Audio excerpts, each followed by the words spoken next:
वहदहु ला शरीक लह व अशहदु अन्न मुहम्मदन अब्दुहु व रसूलुहु अम्मा बअद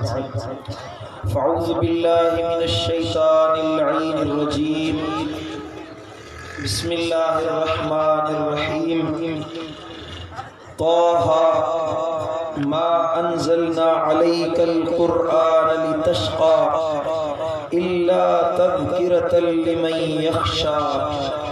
सदक़ल्लाहु मौलाना अल-अलीयुल अज़ीम इन्नल्लाह व मलाइकतहु युसल्लूना अलन नबी या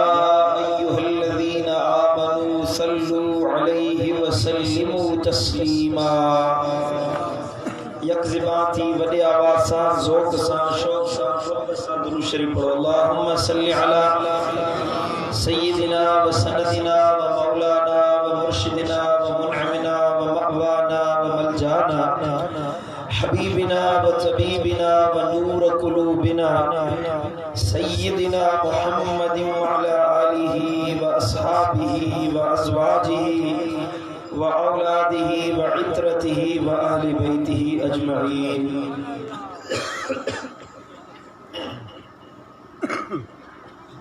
उलमाए किराम, स्टेज ते बैठल सादात इज़ाम, मुझा प्यारा दोस्तों, खैरपुर नाथन शाह जा गयूर सुन्नी भाईरो, अल्लाह का दुआ है कि रब शाह असां सभिनी के हिदायत नसीब फरमाए। चओ आमीन। मदीने वारे साईं जी सच्ची गुलामी नसीब फरमाए। महबूबन जी मोहब्बत में जियारे इन ही मोहब्बत में शल मौत अता फरमाए।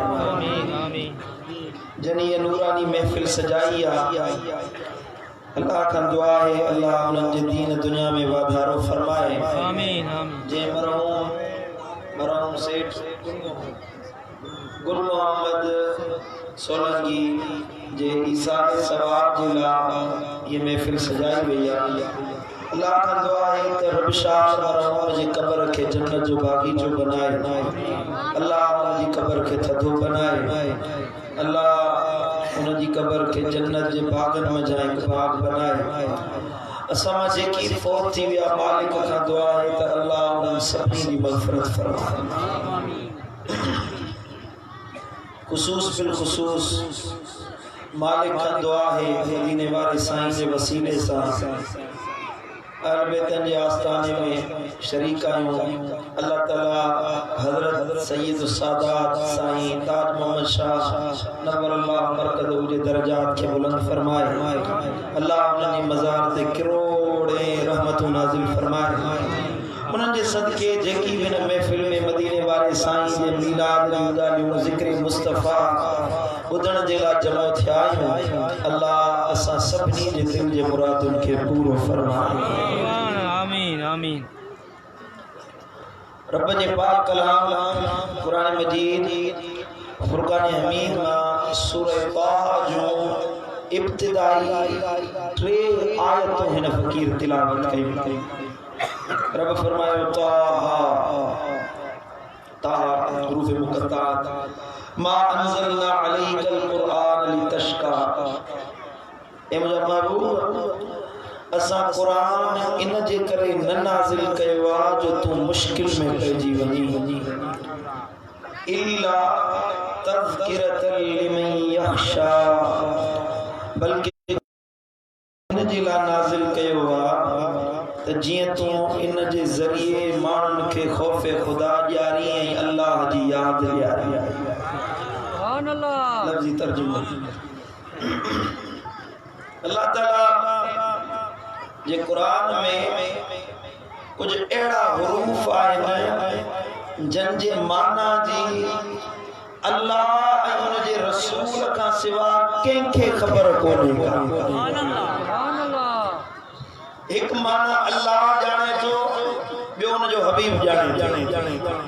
बियो उनके कंहिंखे बि उन जी माना जी ख़बर न आहे।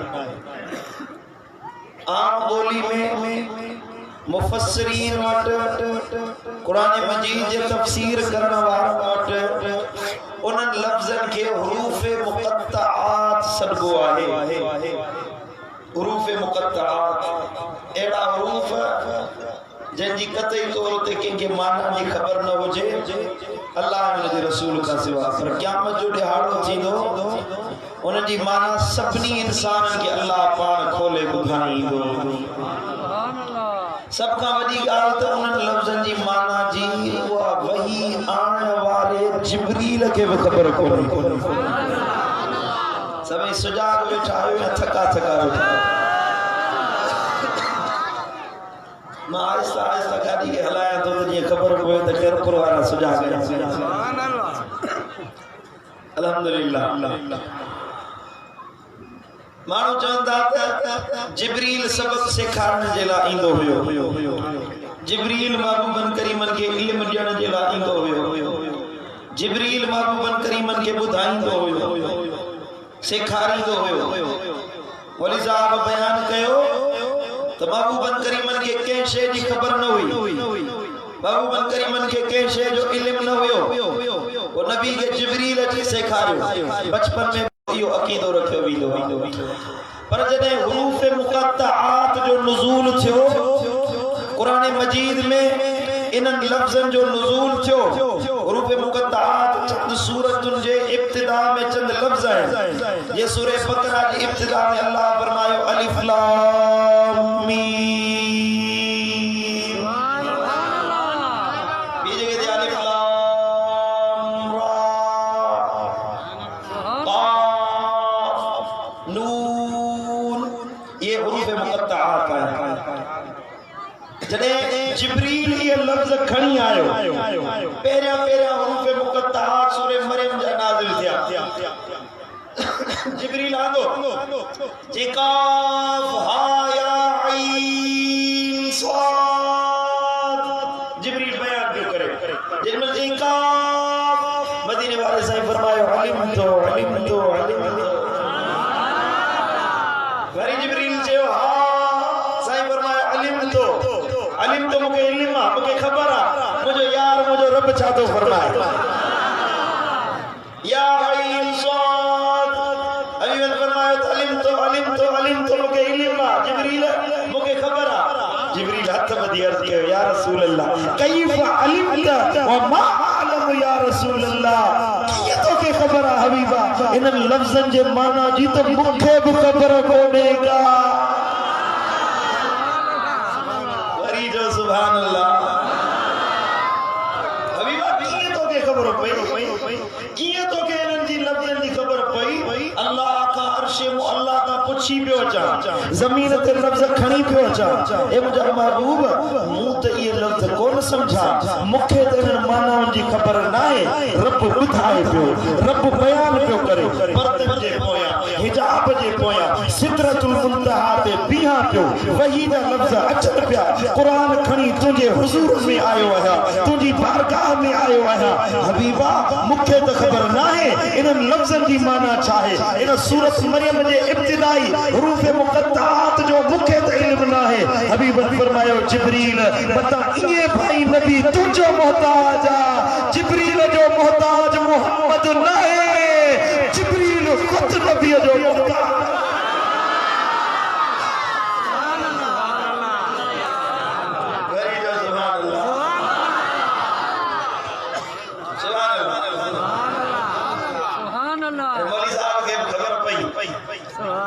मौलवी साहब खे ख़बर पई त जिब्रील न सेखारींदो हुयो, जिब्रील त मुक़र्रर कयो वियो आहे। हे उहा ज़ात आहे, हे मुंहिंजे नबीअ जी उहा ज़ात आहे जो ख़ुद मलाइक बि नबीअ जा मुहताज आहिनि।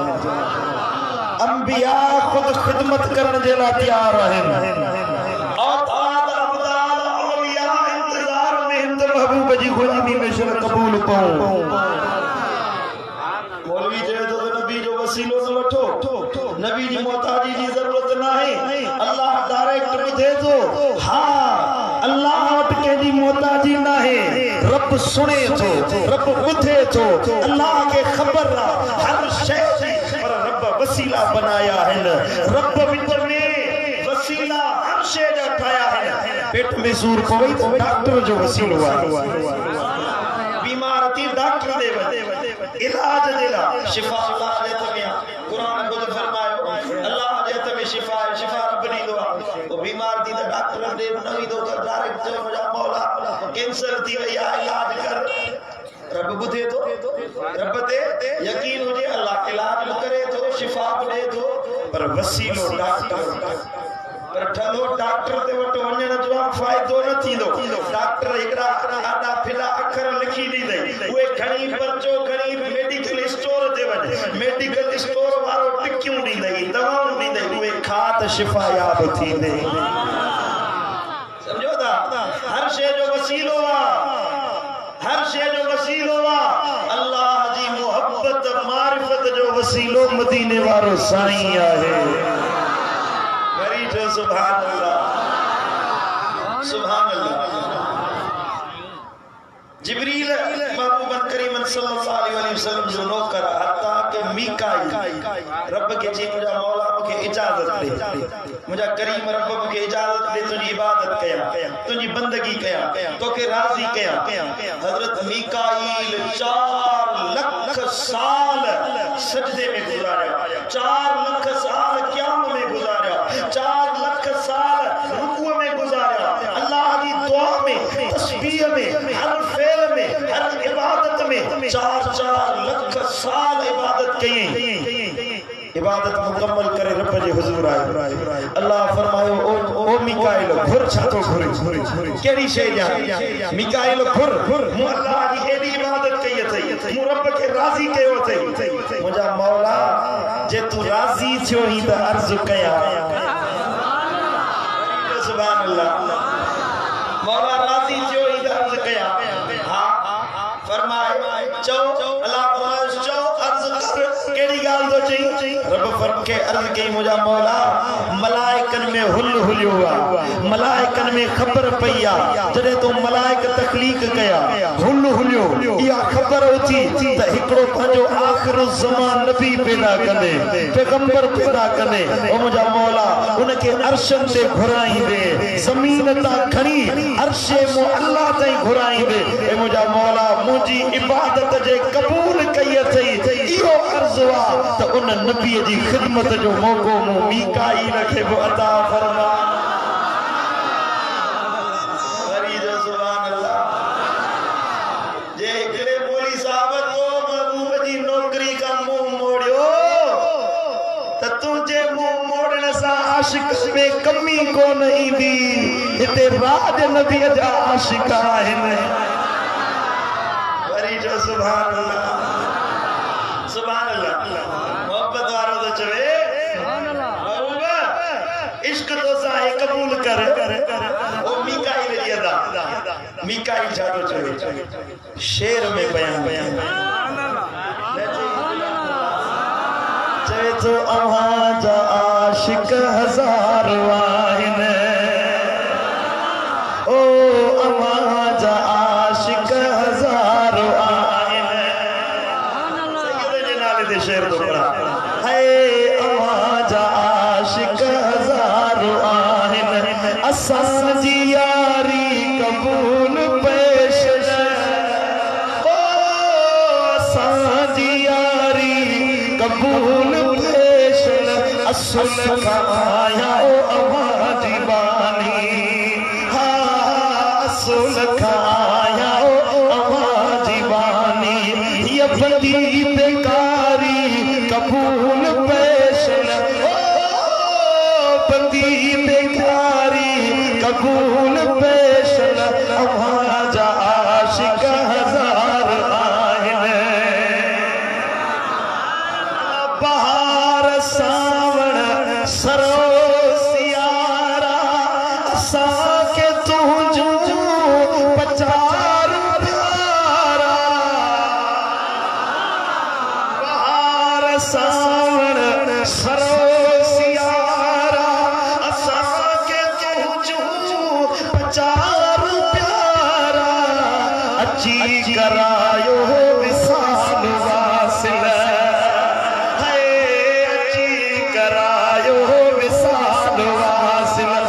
बंदी बेकारी कबूल पेश बंदी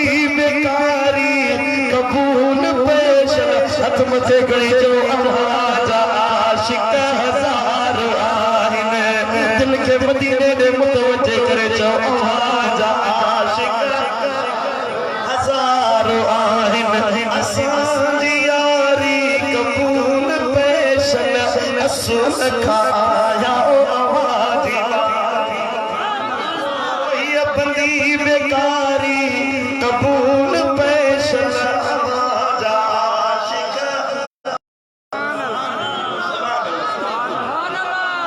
दिल गोरे जो बड़ी दिल कोंदी बड़ी आज तो के बाप की वजह इश्क की गाल बुधाए सुभान अल्लाह मीकाईल के मौला इबादत कबूल कई त मुखे थोड़ी देर जी मोहलत दे तो तुझे महबूब जी खिदमत करे अल्लाह खुश थियो रब फरमायो ओ मीकाईल जे मुझे लजपाल नबी जी खिदमत कब घुरिय थई ओ मीकाईल तुझो इहो अर्ज़ कबूल था कयो तुझी इहा इल्तिजा कबूल था कयो तो हज़रत मीकाईल के उन इबादत जे बदले में अल्लाह अमर फरमायो तो नबी जे बुराक जी मुहार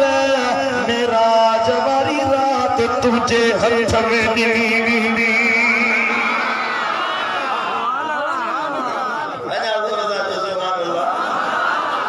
मौली साहब चवे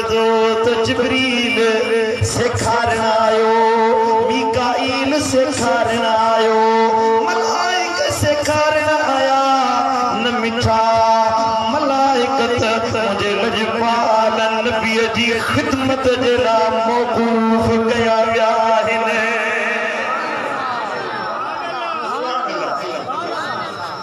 हिकिड़े ॾियारे जिब्रील अमीन अर्ज़ कयो शाह वलीउल्लाह शाह अबू अली कलंदर रहमतुल्लाह अलैह इहो वाक़ियो आंदो आहे अबू अली कलंदर जिब्रील अमीन चयो या रसूल या अल्लाह ए मुंहिंजा मौला इजाज़त हुजे पंहिंजी असली सूरत में मुंहिंजे लजपाल नबी जी खिदमत में पेश थिया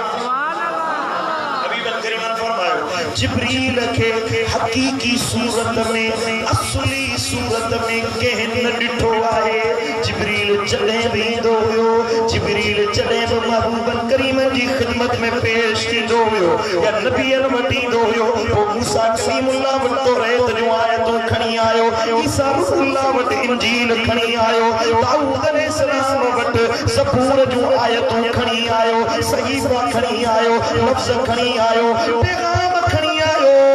सवा लख पैगंबर कमो बेश आया कंहिं नबी जे साम्हूं हज़रत जिब्रील अमीन असली सूरत में न आयो आहे हिकिड़ो वाहिद मुस्तफ़ा करीम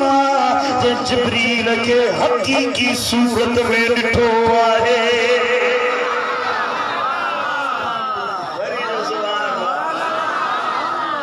सुभान अल्लाह जिब्रील के मुंह हकीकी असली सूरत में डरो न के न ॾिसो मुंडे ॾिसो मुंहिंजो मुंहुं न थो वणे हेॾे ध्यानु इहो इनखे पंहिंजो कमु करणु ॾियो तव्हां हेॾे मुंडे ध्यानु सुभान अल्लाह साईं करीम फरमायो जिब्रील के असली सूरत में ॾिठो एॾो वॾो हुयो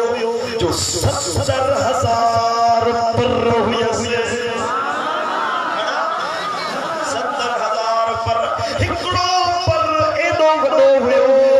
जिब्रील जो हिकिड़ो पर एॾो कुशादो हुयो जो हीअं पर खोले त हिन पूरी काइनात खे हिकिड़े पर में घेरे वठे हबीब किबरिया फरमायो त असली सूरत में जिब्रील खे मोहम्मद करीम ॾिठो आहे अर्ज़ कई मुंहिंजा मौला इजाज़त हुजे त पंहिंजी असली सूरत वठी तुंहिंजी वहीद खणी वेंदो आहियां तुंहिंजो पैगाम त खणी वेंदो आहियां ओ मुंहिंजा मौला सदाई सूरतूं बदलाए वेंदो आहियां अॼु त मोकल ॾे असली सूरत वठी वञा हिकिड़ो साहबी अक्सर तौर ते उनजी सूरत में ईंदो हुई बशर जी सूरत में, इंसानी सूरत में। हे मौली साहब चए तो नूर कदे बशर न तो थी सके, पर मिठा नूर ऐं बशर हिक ॿिए जो ज़िद आहिनि ई कोन। बशर जो ज़िद जिन्न वा, नूर जो ज़िद अंधेरो वा। इंसान जो ज़िद बशर आहे ई कोन। ये मुमकिन ही नाहे त बशर कदे नूर न तो थी सके। कुरान खुद फरमायो जिब्रील नूर आ, पर बीबी मरियम वट आयो त इंसानी सूरत में वठी आयो आहे। जिब्रील इंसानी सूरत में अची सके तो कुरान बयान कयो हारूत ऐं मारूत। खोल कुरान, हारूत मारूत मलाइक हुया, पर इंसानी सूरत में ज़मीन ते रहा। माण्हुनि जे अंदर माण्हुनि जी सूरत में आया नूरी मलाइक, नूरी फरिश्ता। मलाइक नूर जा ठहियल आहिनि, जो उहे नूर जी पैदावार आहिनि। इंसानी बशरी सूरत वठी सघनि था। पोइ जे इंसान जे सुधारे जे लाइ, माण्हुनि खे हिदायत ॾियण जे लाइ, सही बात ते हलाइण जे लाइ नूर मदीने वारो साईं इंसानी सूरत में आयो। तंहिंखे सुनियल नूर सॼो त कुनान थी पियो। इहो त नबीअ जी तारीफ़ बयान थी आहे।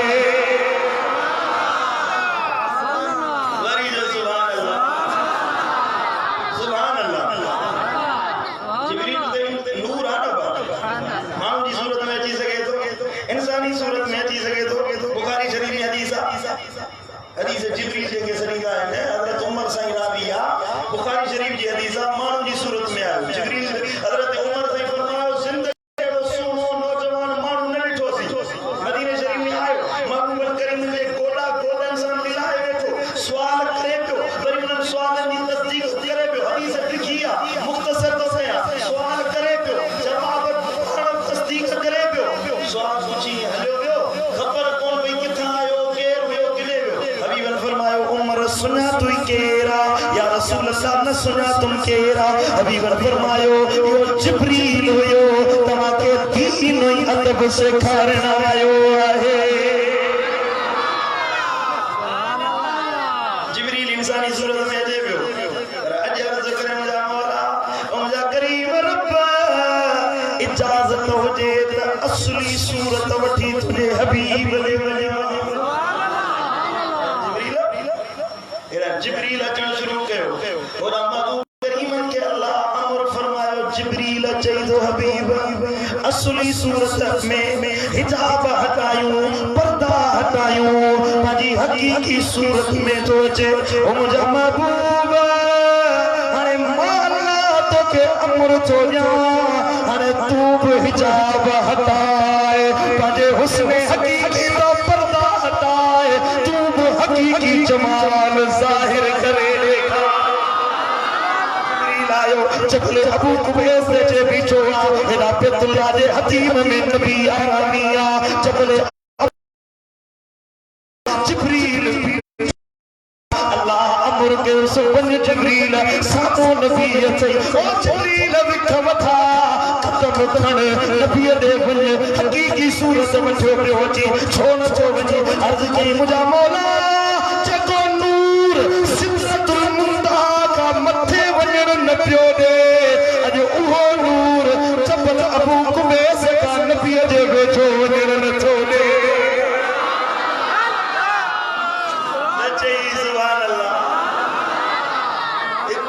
मुर्शिद दिलबर साईं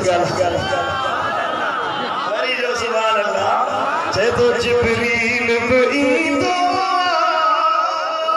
सैयद जी सलामीअ ते, फलकनि तां अचनि फौजूं कोहर जी गुलामीअ ले,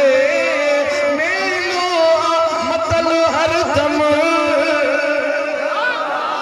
मेलो मतल हर दम, हर मदीने में या महबत वारन खे दीदार मदीने में, ओ मिलिया महबत वारन खे दीदार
परवारा नबी जे हुस्न दी गाल बने दी पढ़ो सल्लल्लाहु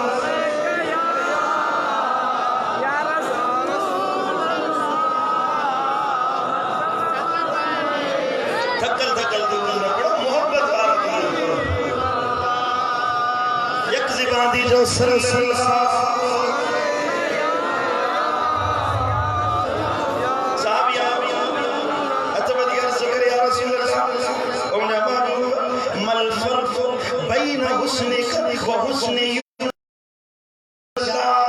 हुस्ने यूसुफ में ऐ मुझा महबूब तुझे हुस्न में केड़ो फर्क हुआ है सुनो तू भाई छात गंदा थे छात चंपा थे ओ मुझा महबूब छात तुझी सोहनी पेशानिया ओ मुझा हबीब छात तुझा गिलहिन छात तुझी सुहारिया ओ मुझा महबूब छात तुझो मुरकड़ा छात तुझो निहारवा ओ मुझा हबीब छात तुझो खिलणवा छात तुझो गालायणा छात हुस्न रब दिनो अचे ओ मुझा महबूब तुझे हुस्न जड़ो पियो कोई नजर न तो अचे पर कुरान चेवा यूसुफ को वडो सोहणो वडो हसीना ओ मुझा महबूब बुधा ओ हबीब बयान कर तुझे हुस्न में यूसुफ जे हुस्न में केड़ो फर्क आ मुझे नबी फरमायो यूसुफ जे गोआ सो सजिया यूसुफ जो हुस्न सजी आहे ऐ मुझो हुस्न मली आहे हुस्न मोहम्मदी मली आहे हुस्न यूसुफ सजी आहे सजी में मली में फर्क छाए सजी चमकदार रोशन जेके केर मानू चिताए दिसी न सके नजर विझी चिताए दिसी न सके नजर उन ते टकी न सके अबा ये बत्ती भरे थी तेज रोशन उनके ॾिसंदो घणी देर ॾिसी न सघंदो सिजवा चमकदार रोशन गरमाश वारो ये ॾिसंदो अख फिरी वेंदी नजर फिरी वेंदी पर भली हुस्न छाके ज़रबो मली मना वणंदड़ हिकड़ो दफ़ो चेहरे ते नज़र पइजी वञे पूरी दुनिया में मूंखे नज़र न आयो आहे तुमा मिसाल खैर पुरा तर्जुमा में नड़ो केर कोने असानी पोज खैर करता तुमा मिसाल दिंदासी सिंध सुहारी जो तुमा मिसाल दिंदासी पंहिंजे वतन जो पाकिस्तान जो जेको जे मुल्क में ॾिसी आयो उन जो मिसाल ॾींदो असांजी फौज ज़मीन ताईं ज़मीन खां बिख ॿाहिर नथी वधे वध में वधे कुझु साइंसदान हिकिड़ो ॿ हुआ जेके चंड ते पहुचा कुझु आहिनि जेके मरीख़ ताईं पहुचण जी कोशिश था कनि पिया ज़मीन जे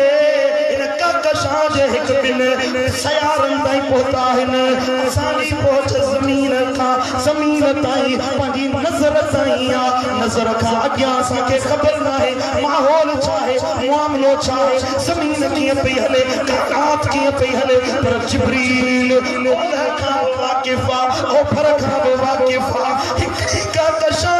जेका सोलर सिस्टम आहे असां उन में रहूं था या त असांखे ख़बर आहे पर एतिरियूं कहकशाऊं हिन साइंसदान जो चवण आहे त माण्हू जी सोच खां वधीक काइनात में कहकशाऊं पकड़ियल आहिनि हिकिड़ी हिकिड़ी कहकशां में अरबे सितारा आहिनि अरबे ग्रह आहिनि अरबे सयारा आहिनि पर जिब्रील खे काइनात जी हर शइ अल्लाह ॾेखारी आहे चवे थो या रसूल अल्लाह न ज़मीन में तो जहिड़ो को पैदा थियो आहे न आसमान में तो जहिड़ो थियो आहे को नज़र थो अचे न काइनात में अल्लाह तो जहिड़ो को तख़लीक़ कयो आहे हसन बिन साबित रिज़ी फरमाए थो व अहसनु मिनका लम तरकत ऐनी व अजमलु मिनका लम तलिद निसा खुलिक़त मुबर्रअन मिन कुल्ली ऐबिन कअन खुलक़ मा तशा सुभान अल्लाह अना तो सुभान अल्लाह बाबू तो जड़ो मुझी डिठो ही के तो चवे हसन बिन साबित नबी जे सामो बैठो नबी जी सोबत में बैठो 14वीं सदी जो मुल्लो चवे तो नबी के पाण जड़ो बुटी मर एड़े अकीदे रखण क्यों कुछ पानी न तो मिले भरे जा हिन में बुटी मर जो नबी के पाण जड़ो तो चवी पुछणो अथई त मुझे मुर्शिद मौला अली का पुछा हाय हाय अली तू बता नबी के किए डिठो हसन ने पोधा जो अली का गवाही वठे अली जी गवाही हुए मन दा के मोमिन हो बेईमान जी जाए लाहे बेईमान जी जाए नाए साईं करीम फरमाया अल्लाह अल्लाह अली माल हक वल हक माल अली अली हक सामो हक अली वरी जो सुभान अल्लाह अली के सा करूंगो हक सा करूंगो ऐ हक अली सा करूंगो जे अली हक सा है हक अली सा है त अली अबू बकर सा है अली उमर गदो नचे सुभान अल्लाह समझ में गाल कोन मवाली के धुई समझी कोनी दी भंग जो तो गड़ो होयो बैठो उनके किथा समझ में ए पासे का खुले में अकिया रिवायत इन जा बयान करा दे पाण बयान करा हजरत अली के उमर साईं फरमायो अली फीना कानून फी लना अली असा बिनी दे विच में आ जे नून लना जे विच में लाम अलिफ विच में नून लना लिखो लना लाम वरी हेडा अलिफ में नून अली कानून फी लना माना जे नून लना में आ लाम वडी खड़ी अलिफ वडी खड़ी विच में नून नंढी साईं जो कद जो नंढो होयो त साईं फरमायो इदा लैस नून अंतुम ला जे नून न हुजे त तवा ला आयो कुछ ना आयो आए त लना आयो वरी जो सुभान अल्लाह मिसाल हो न मौला जो खड़े मिसाल जे करे तवा भी इए चोंदो अली धारा नून कडी छड़ियो अबू बकर अली ऐ उमर धार है न इयो ला या कुछ ना अली जो पैगाम ता सबरी जेला अली के उमर का अबू बकर का धार न समझो असा सुन्नी चैनी यारन के कद समझंदा आयो वरी जो सुभान अल्लाह ए 12 महीने ते गवर्नमेंट सा गद इनन के बुखार चढ़ंदो मौसमी बुखार ये निकरंदा हजरत अबू बकर जे शान में बकवास करण जे लाए निकरंदा मुंह खणदा हर फितनो वधे जमो फलो कम हले पियो कोरोना खत्म थी हाने से मुजा जलसा जुलूस शुरू थिया महबूब जा मिलाद पाण जे ला आल बेत जे जिक्र करण जे ला अचे मुंह में माथाणी विछड़ी आओ ना अनवर तो के गुस्ताखी करण जी जरूरत केड़ी है पाजो भाव खराब कयो छो था तमा पाजे मसलक सा खुश हो जो सुनने के छड़ो तो पाजे मसलक सा खुश हो जो हम किसी को छेड़ते नहीं जो छेड़ता है उसे छोड़ते नहीं आए ना तमा पाजे कम सा दंड जरूर को असा के छड़ो तो सा यार दी गाली आओ ना असा असहाब जा हुबदार है गवर्नमेंट के इल्तिजा है त एड़न मामलन में तवा पाण कंट्रोल कयो हाने सुन्नी एहतजाज कंदा वरी बे एहतजाज कंदा फलाना निकरंदा ब्याटा निकरंदा त पाकिस्तान में फितनो बदल मन छेड़ो थे मन फितनो थे ए मजहबी फितनो एड़ो वा हिकड़ो दफो खत्म नबूवत से फितनो डिठो वियो त तवा संभाले कोन सगंदो मजहबी फितनन के सी सके त रोकियो वने इनन गुस्ताखन के असा जे अजीम शख्सियतन के बारे में बुरो भलो गालाण का मानन के रोकियो वने खलियो वने न त फितना बदंदा फसाद बदंदा कत्ल आम थींदा असा सुन्नी तो हुई खामोश रहण वाला पर छेड़छाड़ थींदी आ त मुमताज कादरी जेड़ा जवान में सुन्नी में बैठा असा जो अकीदो या त असा सिर दा सौदा कर बैठे नाल वाई तेरे लगियां दिलियां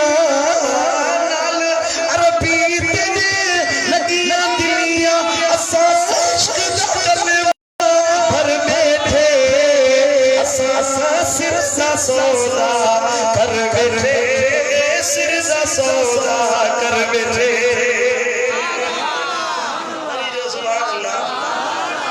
असा सुनन जो हाल बेदर साब प्यारा ता असहाबन साब प्यारा। मदीने वाले साईं फरमायो ला तसुब्बु असहाबी,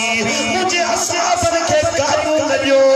मुझे असहाबन के घट वध न ॻाल्हायो। तव्हां को माण्हू जबल ओहद जेॾो सोन ख़ैरात करे, नबी तो फरमाए तव्हां को माण्हू जबल ओहद जेॾो सोन ख़ैरात करे, ऐं तव्हां मुंहिंजो असहाबी हिकिड़ो पाव या अध पाव कणक जो ख़ैरात करे, तव्हांजे जबल ओहद जे सोन ख़ैरात करण खां वधीक अफ़ज़ल आहे। न खोजंदे असहाबन सां सॼी ज़िंदगी ख़ैरातूं कर, माण्हुनि खे फज़ाइल ॿुधा ख़ैरात जा, माण्हुनि खे ॿुधा नफ़ो इंसाननि जी ख़िदमत में आ, नालो नारो इहो हण, वरी वॾनि खे गारियूं ॾे, भली केॾा बि ख़ैर जा अमल कर। असहाबन जी हिकिड़ी नेकी जे बराबर पूरी दुनिया जे माण्हुनि जूं नेकियूं नथियूं थी सघनि। असां सुन्नी आहियूं, चैन यारनि सां बि प्यार कंदा आहियूं त पंज तन सां बि हथ मथे खणी ऐलान कर मुक़तन सां ओ जंहिंजो तन पाक सां प्यार न जेको मञंदो चार यार न, तंहिंजे कलमे जो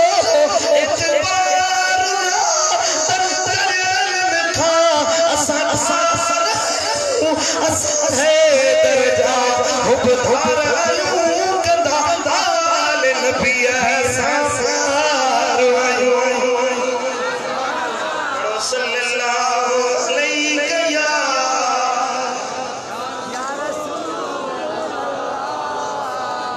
गलो मुंहिंजो वेठल सुभान अल्लाह तव्हां कान थी कला कलरे चढ़ में बाक़ी 10 मिनट चओ त दुआ घुरो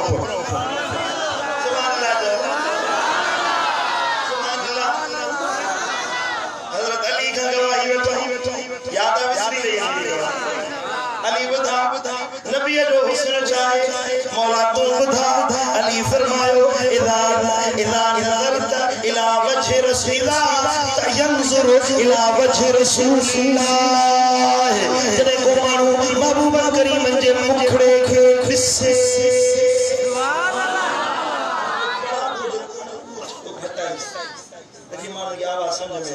हबीबन करीम ने पूछा फरमायो हजरत अली फरमायो नबी के बारे में जने तमाम को मानू महबूबन करीम के ॾिसे, हबीब जो जमाल ॾिसे, चेहरो ॾिसे तो वो इए चवंदो त लस्तो नाहे ॾिठो, मूं ॾिठो ई नाहे एड़ो जड़ो नबी जो जमाल आ, जड़ो नबी जो हुस्न सा ना अगु कदे को ॾिठो आ न बाद में कदे को ॾिठो आ, जड़ो हुस्न जमाल मुस्तफवी आहे, चेहरे मुस्तफवी आहे, एड़ो ॿिए के जो हुस्न आहे ही कोन। वरी जो सुभान अल्लाह सुभान अल्लाह। साहबी गॾ थिया इन नियत सां त कुझु ॻाल्हियूं दीन जूं सिखी अचूं, सभई जमो थिया, मेलो लॻो साहबा किराम जी कचहरी जो हल्को ठाहे वेठा, हिकिड़े मशहूर साहबी जी ख़िदमत में आया, अले कॾहिं मौक़ो मिलंदो त वञी नबीअ जो दीदार कंदासीं। अञा मुंहिंजो सुभान अल्लाह सुभान अल्लाह। अले कॾहिं मौक़ो मिलंदो जॾहिं वञूं मदीने पाक नबीअ जो दीदार कयूं। अॼु त असांखे का यार जी ॻाल्हि करे ॿुधा, महबूब जे हुस्न जी ॻाल्हि करे ॿुधा, हिन कंध झुकायो, कंध मथे खणी चवे थो पुछण वारा मुंहिंजे नबीअ जो चेहरो एॾो हसीना जो हीअं खिलंदा हुया त उनजे चेहरे मां नंदर मुबारकन मां एॾो नूर निकिरंदो हुयो जो वेठलनि जा पाछा दीवारुनि ते नज़र ईंदा हुया। हाफ़िज़ रशीद वेठो आहे, ज़मीन रोशनी अचे थी नूर आहे रोशनी आहे उन जो पाछो पुठियां पवंदो आहे नबीअ जे ॾंदनि मां नूर निकिरंदो हुयो एॾी रोशनी निकिरंदी हुई जो वेठनि जा पाछा दीवारुनि ते नज़र ईंदा हुया अम्मा हलीमा सां जॾहिं नबीअ खे खणी वई अम्मा हलीमा सां जॾहिं महबूबन करीमन खे खणी पंहिंजे कुचे में आई बनु साद कबीले में खणी आई औरतूं ॿिए ॾींहं ते आयूं कुझु ॾींहंनि खां बाद में हलीमा अमीर थी वई आई पैसे वारी थी वई आई सॼी रात तुंहिंजे घर जो ॾीओ ॿरे पियो रोशनी लॻी पई आहे तेल जा एॾा पैसा अथई रात जो ॾीओ छाई नथी अमीर थी वई आई चवे थी ॾीओ न ॿारींदी आहियां मां लालटीन न ॿारींदी आहियां मेण बत्ती न ॿारींदी आहियां बत्ती बिजली न ॿारींदी आहियां जॾहिं जा मुंहिंजे घर में मोहम्मद मुस्तफ़ा आयो आहे मुंहिंजो घर रोशनी रोशन आहे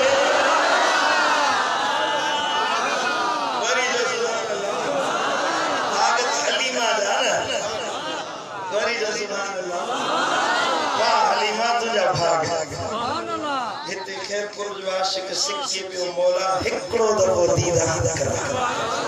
नबी जो बोला नबी जो रोजे जो ही खड़ी दीदार आए सिक्का आए तड़े सुभान अल्लाह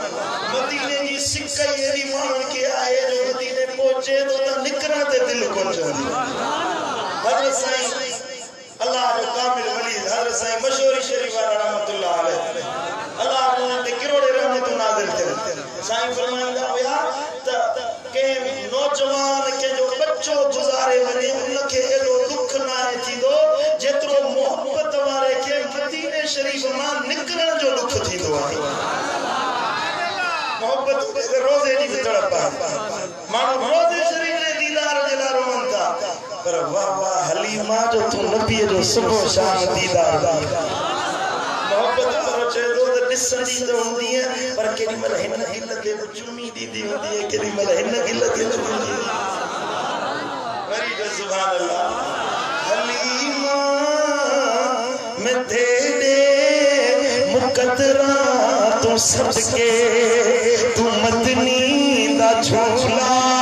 झूले दी भी हो से हलीमा मैं तेरे मुकद्दरा तू सदके तू मदनी दा झूला झूले दी भी हो से हलीमा मैं तेरे मुकद्दरा तू सदके तू मदनी दा झूला झूले दी भी हो से नी सोहणे दा मुखड़ा नूरानी नूरानी तू तकदी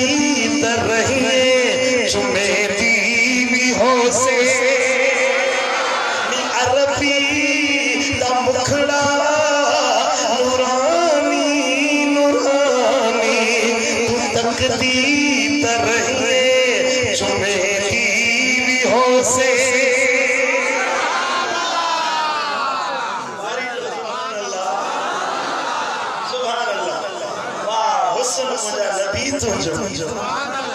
जिब्रील बचे पियो महबूबन करीमन जे दीदार करण गड्डायो हथ में गा रही है माना असल आयत ते आयो ही कोन है इन तो साईं जो निड़ी वई वई हाणे बंद करो जा पूरो कलाक तकरीर करो सब हाफिज रशीद सरोजी जो खैर सुभान अल्लाह जिब्रील आयत करने आयो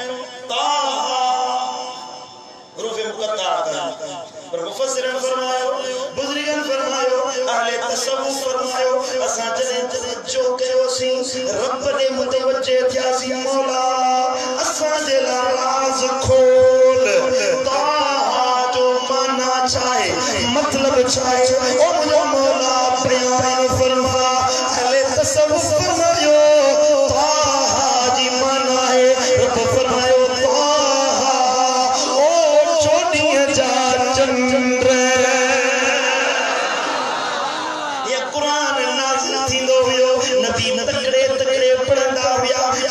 याद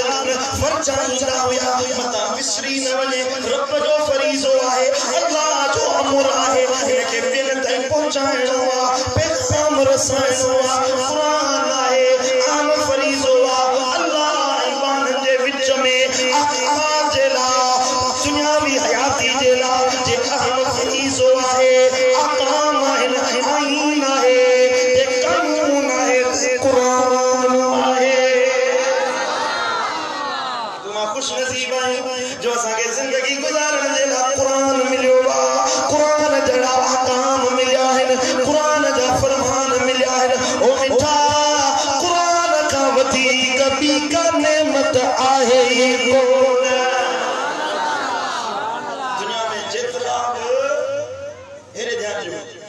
जेतिरा बि साईं मुंहिंजा टोला आहिनि उहे मज़हब आहिनि इस्लाम दीन बणिजी आयो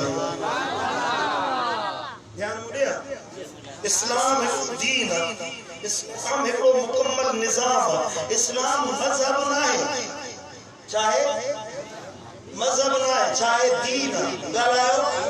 दीन आहे मज़हब अलॻि शइ आहे दीन अलॻि शइ आहे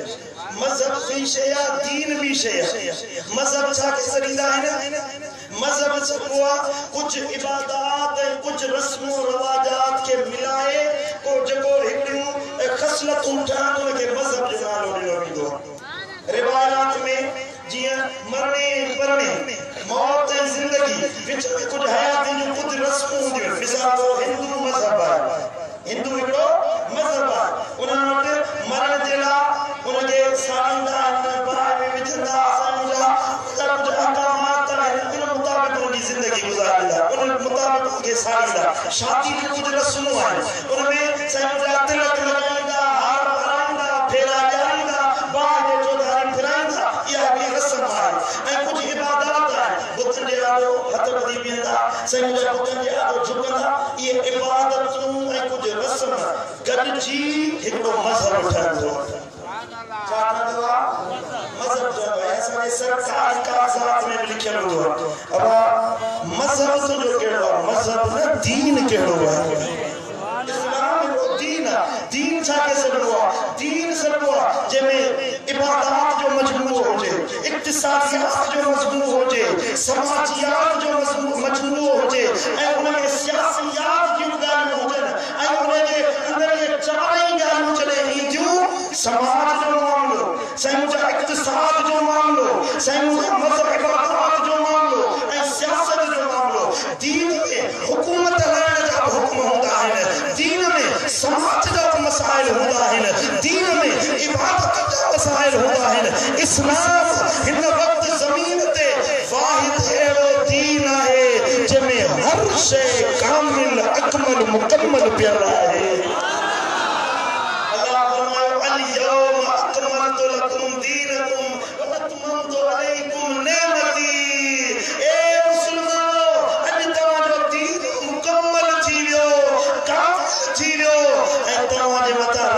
रहमत नेमत पूरी थी वई अल्लाह तआला इस्लाम जे करे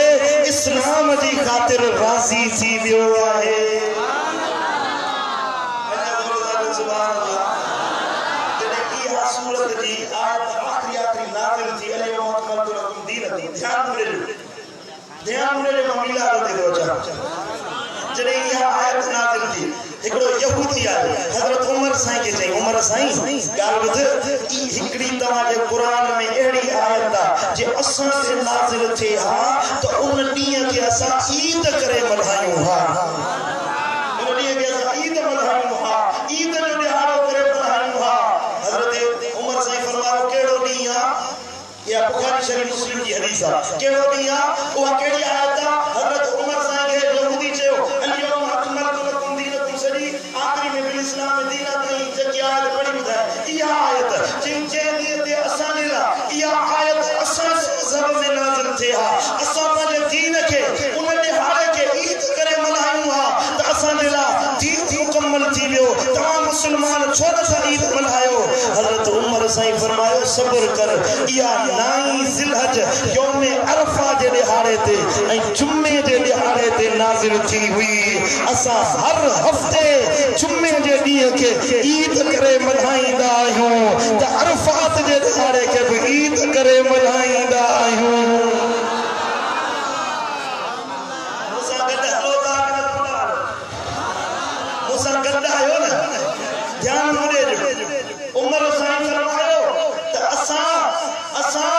जुम्मे जे ॾींहं खे छो त इहा जुम्मे जे ॾींहुं आयत नाज़िल थी हुई जुम्मे खे ईद करे मल्हाईंदा आहियूं मुस्लमाननि जे लाइ हर जुम्मो ईद जो ॾिहाड़ो आहे ऐं उमर साईं फरमायो त ईदुल अज़हा यौम अरफा जो ॾिहाड़ो असां जे लाइ ईद जो ॾिहाड़ो आहे सुभान अल्लाह उमर साईं जो नज़रियो आहे त इन आयत नाज़िल थियण जे करे वो ॾींहुं ईद जो ॾींहुं बणिजी वञे जे जुम्मे जे ॾींहं खे उमर साईं हिकिड़ी आयत जे नुज़ूल जे करे ईद जो ॾींहुं सॼो यौम अरफा जो ॾींहुं खे हज़रत उमर साईं अल यौम अकमलतु लकुम दीनकुम जे करे इन आयत जे नाज़िल थियण जे करे उमर साईं ईद जो ॾींहुं आहे त सुन्नी असां त वधीक हक़दार आहियूं असांजो अक़ीदो त इहो आहे हिकु आयत जे करे ईद बणिजी वञे जंहिंजे मथां पूरो क़ुरान नाज़िल थियो जंहिंजे करे ईमान मिलियो ईमान मिलियो रहमत मिलियो उहो ॾींहुं 12 रबीउल अव्वल जो असां सभिनी जे लाइ ईद जो ॾींहुं ई आहे सुभान अल्लाह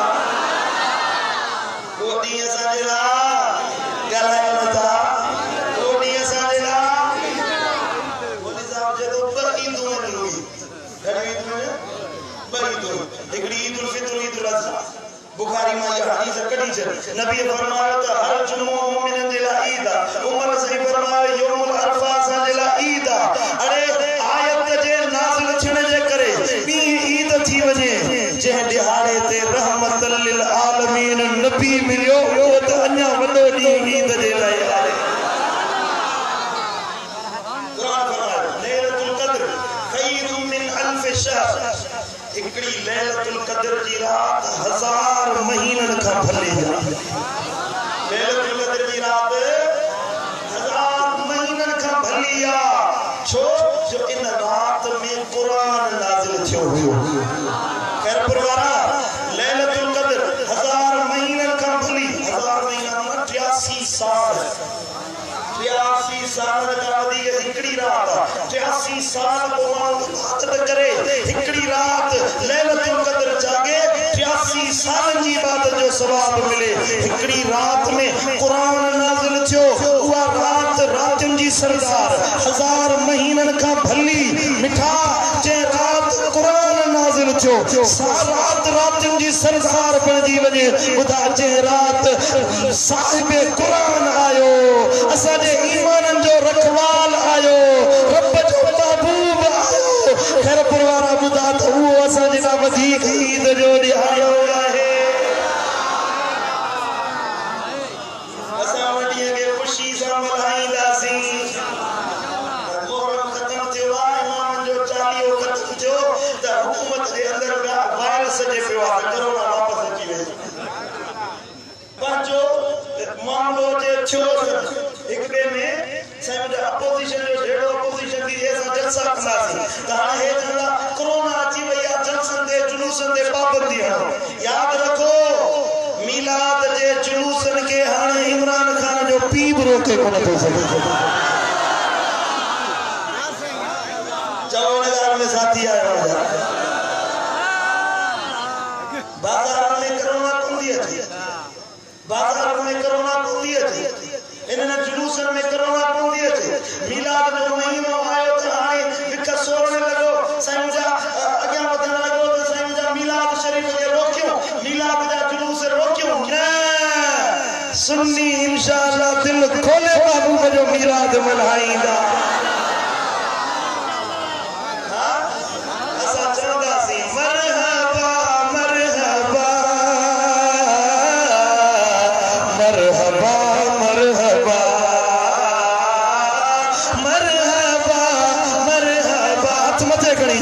मरहबा मरहबा मरहबा मरहबा वाह तुझो अचण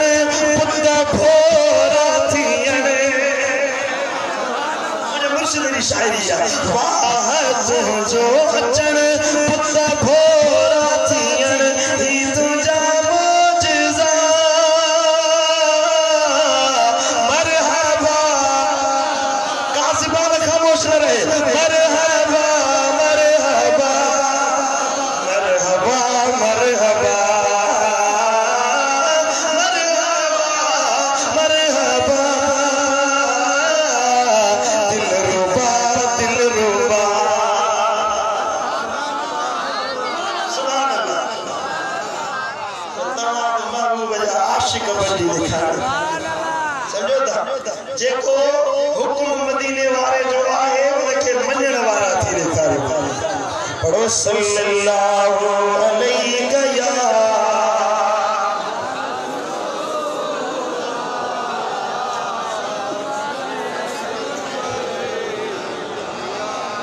सल्लल्लाहु अलैहि या रसूल अल्लाह।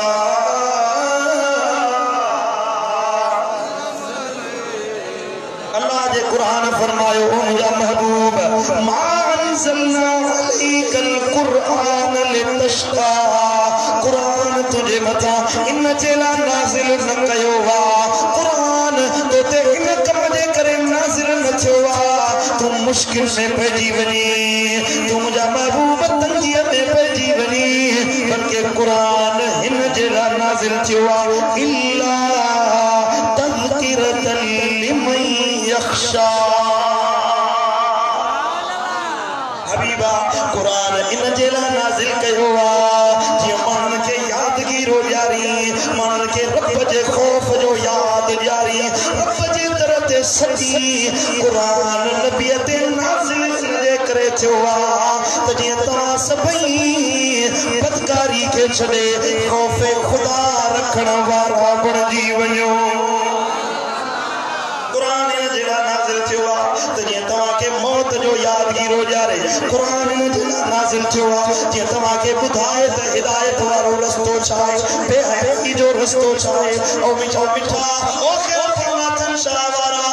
अॼु शैतान पंहिंजूं राहूं खोलियो वेठो आहे, शैतान पंहिंजा अकल खोलियो वेठो आहे। जे मुस्लमाननि खे बदकारी जे राह ते वठी वञे, बेहयाई जे राह ते वठी वञे, तोखे सॾे पियो शैतान त हलिया हिन प्याज ॾे हलिया, चोरीअ ॾे हलिया, सोरीअ ॾे हलिया, ज़िना ॾे हलिया, बदकारी ॾे हलिया, नमाज़ न पढ़, रोज़ो न रख, ख़ैर ख़ैरातूं न कर, बेहयाई जे रस्ते ते तो सॾे। पर क़ुरान फरमायो वला तत्तबिऊ ख़ुतवात शैतान। शैतान जे कदमनि जी पैरवी न कयो, छो त उहो तव्हांजो खुलो दुश्मन आहे। पर अतीउल्लाह व अतीउर रसूल, अल्लाह जी इताअत कयो ऐं मुस्तफ़ा जा ग़ुलाम बणिजी वञो। नबी जी इताअत कयो, नबी जी ग़ुलामी इख्तियार कयो। लअल्लकुम तुरहमून, जे तव्हां ते रहमत वसाई वञे, तव्हां ते रहमत नाज़िल कई वञे, रहम कयो वञे। ओ मिठा जे अल्लाह जी रहमत चाही थो, रब जी बाछ चाही थो, पंहिंजे कारोबार में बरकत चाही थो, इज़त वारी ज़िंदगी चाही थो, दुनिया आख़िरत जी नेमत चाही थो। ओ ख़ैर ख़ुरनातन शाह वारा इज़त आहे त मदीने वारे जी ग़ुलामीअ में आहे। हर कंहिंखे आहे, मौत हर कंहिंखे अचिणो आहे, क़ब्र में हर कंहिंखे हलिणो आहे। अॼु हिकु सिंधी ईसा अलैहिस्सलाम जी महफ़िल में आयो, सुभान अल्लाह, भाइर न पुट न गजी महफ़िल जी मिलाद जी महफ़िल ईसा अलैहिस्सलाम जरा सजाई आहे त माण्हू उनकी कब्र थधी ते मिठा। पर या नसीब असांखे को ख़तनो बि ॾे अले न ॾे, असांजे लाइ मग़फ़िरत जी को दुआ घुरे भरे न घुरे, अले कहिड़ी ज़िंदगी गुज़रे हो मिठा। उन खां अॻ में अमल सालिह कर, नेक बणिजी वञ, चङी राह ते हल। क़ुरान तो फरमाए त जेको माण्हू चङा अमल कंदो आहे, इन्नल्लाह ला युज़ीउ अजर मन अहसन अमला, जेको नेक सालिह अमल कंदो आहे त उनजो अजूरो मां रब ज़ायो न कंदो। सालिहनि जो अजूरो ज़ायो न थींदो, पर तूं बेहयाई कंदे, बदकिरदारी कंदे, पुछड़े राह ते हलंदे, रब तो फरमाए पोइ तुंहिंजे लाइ अज़ाब आहिनि। नबी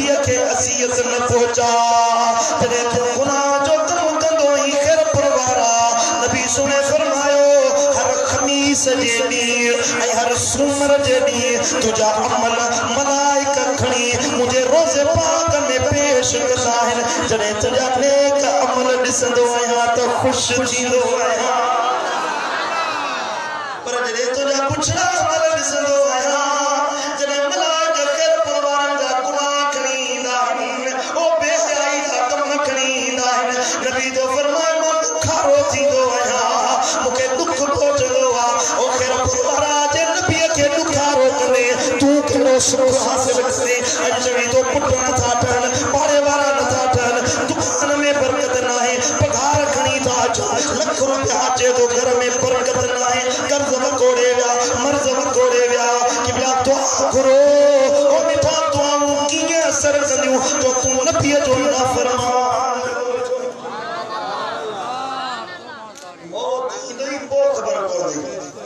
नबी करीम फरमायो त जॾहिं इज़राइल वेझो ईंदो आहे साह कढण जे लाइ ओॾी महिल मैयत दाम करे चवंदो ओ इज़राइल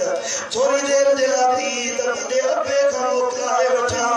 अम्मा खां मोकिलायां बचनि खे अलविदा कयां थोरी ख़ैरात करे वठां चङा अमल करे वठां पर अल्लाह जो मलाइक चवंदो आहे हिकिड़े लम्हे जी बि मोहलत कोन मिलंदई कोन मिलंदई किॾे विया सफ़र ते चाचो किथे वियो मामो किथे वियो अबो किथे वियो अम्मा किथे वई ॾाॾो किथे वियो हिकिड़े ॾियारे असांखे बि न सफ़र ते हलणो काॾे वियड़ा दोस्त प्यारा माइट मिट बेचारा तन छोड़ियो न निशान यार बिन ॾींहंनि जो तूं महिमान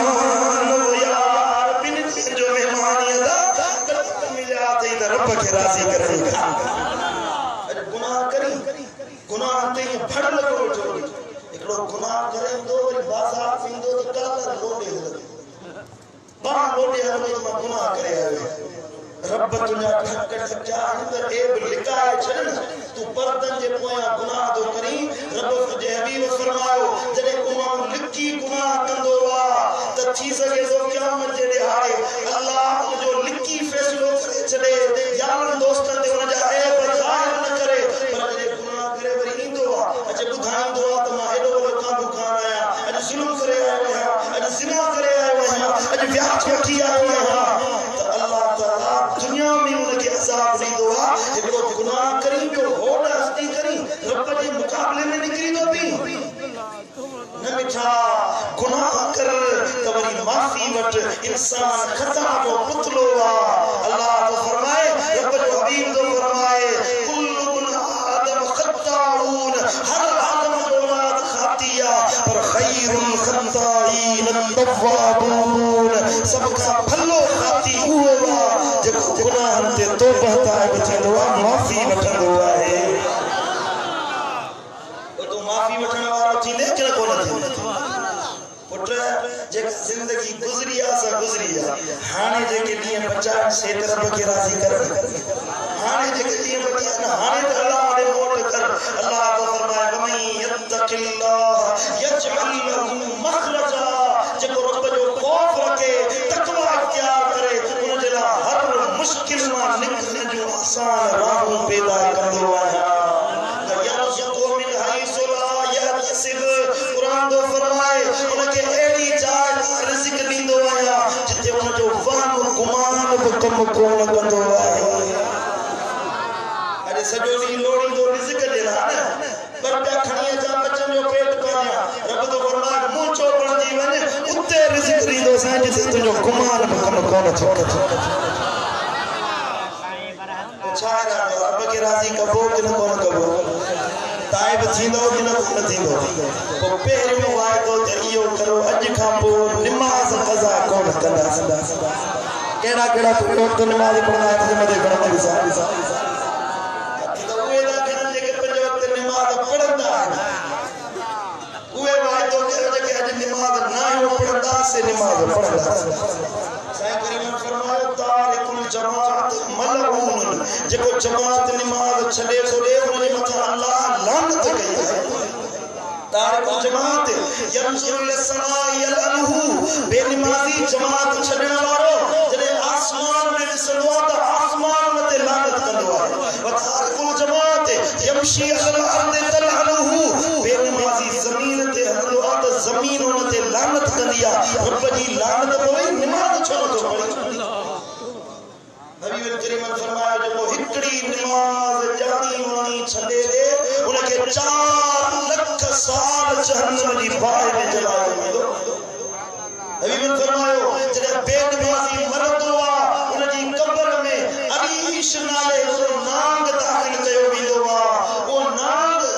एडो खतरनाक आहे ये जमीन ते फूक हणे त जमीन ते को साओ सल्लो बाकी न रहे 40 साल ताईं जमीन में फोटड़ा न फुटन वो नाग बेनमाज़ी जे कब्र में दाखिल कयो वेंदो आहे ये जो उनके डंग हणंदो त 70 गज जहन्नम जे खड में अंदर हलियो वेंदो वरी जहन्नम जा मलाइक उनके ज़ंजीरन में जकड़े छिके बाहर कढंदा वरी वो डंग हणंदो वरी ज़मीन में हलियो वेंदो ता जो क़यामत ताईं कब्र में बेनमाज़ी खे यो अज़ाब थींदो रहंदो यो कब्र जो अज़ाब हशर जो अले केतिरो अज़ाब थींदो